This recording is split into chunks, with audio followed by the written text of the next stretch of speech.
Hello guys, എല്ലാവർക്കും സുഖമല്ലേ? പിന്നെ നമുക്ക് നോമ്പ് സമയമായി കഴിഞ്ഞാൽ സീസണാണ് കേട്ടോ. സീസൺ ആയി കഴിഞ്ഞാൽ ഫുൾ തിരക്കിലാകാറ്. അതുകൊണ്ട് തസ്ലി ഫുൾ ബിസിയിലാണ് കേട്ടോ. ഇമ്മമ്മയാണെങ്കിലോ മഗ്‌രിബിക്ക് ശേഷം നോമ്പറക്കുന്നതിന് ശേഷമുള്ള വെറ്റിലും മുറുക്കാനും സെറ്റാക്കേണ്ട തിരക്കിലാണ്. ഇമ്മയാണെങ്കിൽ പാവം അനങ്ങാനും പറ്റണില്ല, നടക്കാനും പറ്റണില്ല. ഡോക്ടറെ കണ്ട് തുന്നി വെട്ടി വേദന അനുഭവിച്ച് കിടക്കുകയാണ്. ഇനി 2 മാസത്തോളം ഇമ്മ ഇങ്ങനെ കിടക്കണം കേട്ടോ. ഇതൊക്കെ പറഞ്ഞു തരുമ്പോൾ മുമ്പ് എൻ്റെ തുണക്കാരൻ വന്നിട്ടോ. വേറെ ആരുമില്ല, നമ്മൾ സെലിബ്രിറ്റി അൻവർ ഷാൻ. ഞങ്ങൾ നേരെ ഇങ്ങോട്ട് പോകണമെന്നറിയാം. നമുക്കൊരു നോമ്പ് തുറയുള്ള വേറെ എവിടെയില്ല കേട്ടോ. നമ്മുടെ പെരുന്നാമണയിൽ നമ്മളെ പേളേഗോ റെസ്റ്റോറൻറ്റിൽ വെച്ചിട്ടാണ് കേട്ടോ പരിപാടി.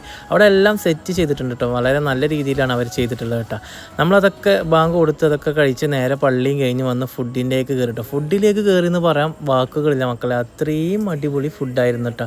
അതൊക്കെ നമ്മൾ കഴിച്ച്, അത് മാത്രമല്ല ഫുഡ് കഴിച്ച് പുറത്തിറങ്ങിയപ്പോൾ എന്താ ഗുലാബ് ജാമ്, ഐസ്ക്രീം അവിടെ അല്ലാത്തതൊന്നുമില്ല. നിങ്ങൾക്ക് ഫാമിലിക്കൊക്കെ പോകണമെന്നുണ്ടെങ്കിൽ ഇതിൽ നമ്പർ കൊടുക്കുന്നുണ്ട് കേട്ടോ, വിളിച്ച് പറഞ്ഞാൽ